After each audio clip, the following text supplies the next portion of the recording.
Okay, so we've seen that we can use a standard solution of sodium hydroxide to determine the amount of acid in a sample by titration.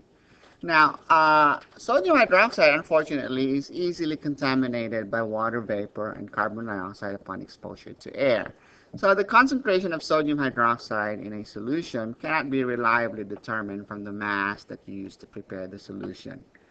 Okay, and over time, that concentration of sodium hydroxide in that solution also changes, again, because of exposure to air. So what we need to do is, initially and from time to time, we need to standardize our sodium hydroxide solution.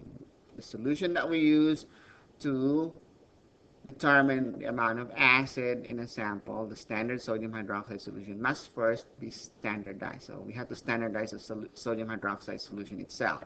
And the way we do that is we react it with KHP, potassium acid phthalate. Okay, so the P here is that right there.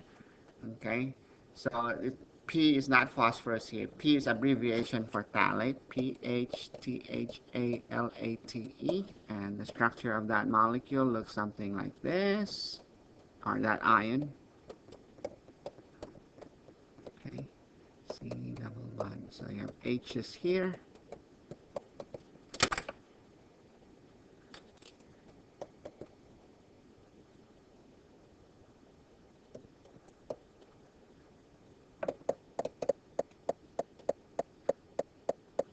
Okay, so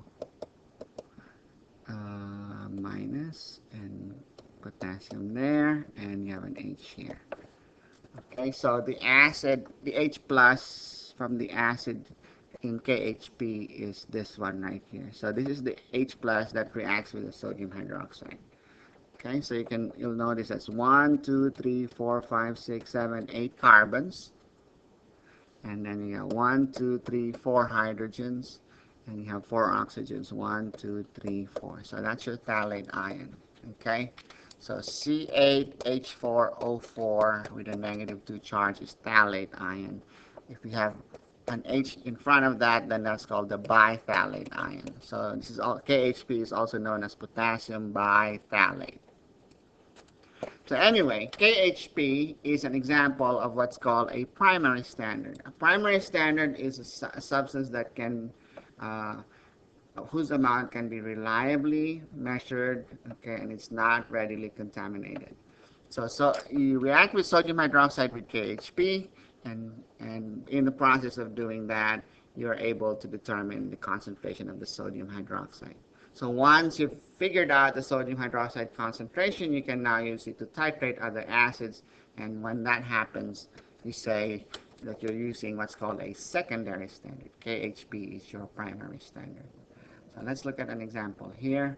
Let's say I have a solution of sodium hydroxide. You standardize it against 2 grams of KHP. What is the molarity of the sodium hydroxide solution? Let's say 15, for example, suppose 15 mils of that solution is required to reach the endpoint. So you need to know the reaction here, KHP plus sodium hydroxide. Okay, this H in the KHP reacts with hydroxide to give you water, and then the other product would be NaKP. All right, and of course you have to remember that P here is not phosphorus, it's actually phthalate ion. And the molar mass of KHP is 204, if you calculate it, 204.23 grams per mole. Okay?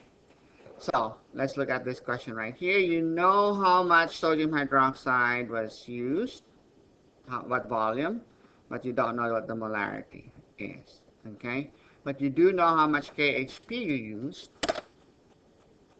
We had 2 grams of KHP, so let's change that to moles. So moles of KHP is equal to 2.00 grams times molar mass is 204.23, so times 1 mole divided by 204.23 grams. That converts your grams of KHP into moles of KHP, which in this case is going to be 2 divided by 204.23, it's going to be 0.009792. Okay, I have 4 significant digits. 1, 2, 3, 4. 1, 2, 3, 4. I'm keeping that extra digit there just so I don't build up runoff errors. So now I can say then that the moles of sodium hydroxide needed to react with that KHP, according to my balance equation, the mole-to-mole ratio is 1:1. So that means moles KHP times 1 mole of sodium hydroxide reacts with 1 mole of KHP, so times 1/1. Okay, and so I should get the same number here. It's 0.009792 moles of sodium hydroxide. Okay, 4 significant digits.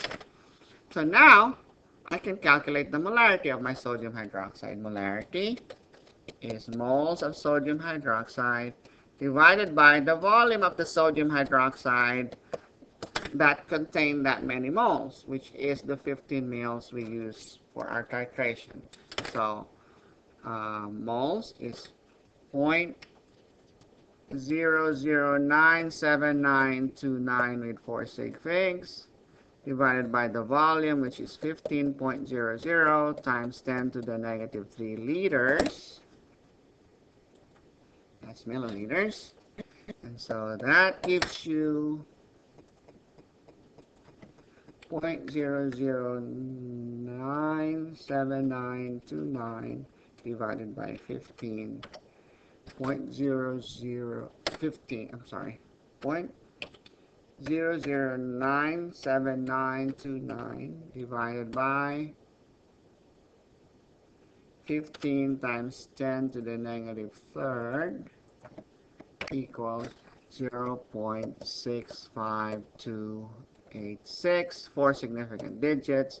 So I'll drop the 6, so that becomes 0.6529 moles per liter. Okay, so if you made the solution in the lab, then you're going to label it with that molarity. Okay.